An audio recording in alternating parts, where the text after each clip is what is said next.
If you want to control a remote desktop on your laptop using AnyDesk, you're in the right place. In this video, I'll walk you through the simple steps to connect to another computer, enter the correct AnyDesk ID, and get remote access working in just a few moments. This is a great solution for helping someone troubleshoot a computer, accessing your own files from another device, or managing a remote workstation from anywhere. And if this tutorial helps you out, make sure to hit the like button and subscribe for more easy software guides. Alright, let's get started. First, open AnyDesk on your laptop. You should see the main interface with a field near the top labeled Remote Address. This is where you'll enter the ID of the computer you want to connect to.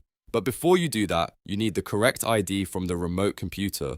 Now, on the remote computer, look for the box labeled Your Address. In AnyDesk, this is where the unique ID is displayed. It's usually a 9-digit or 10-digit number, and this number is what identifies that device on the network. Make sure you copy it exactly, because even one wrong digit will stop the connection from working. Once you have that ID, go back to your laptop and type it into the remote address field at the top of the AnyDesk window. After entering the number, press enter or click the connect button, depending on the version you're using. AnyDesk will now send a connection request to the other computer. At this point, a pop-up request will appear on the remote computer. The person using that computer must click accept to allow you to connect. This step is important because it gives permission for the remote session to begin. Without acceptance, the connection will not go through. After the remote user clicks accept, your laptop should connect to their desktop and you'll be able to control it remotely.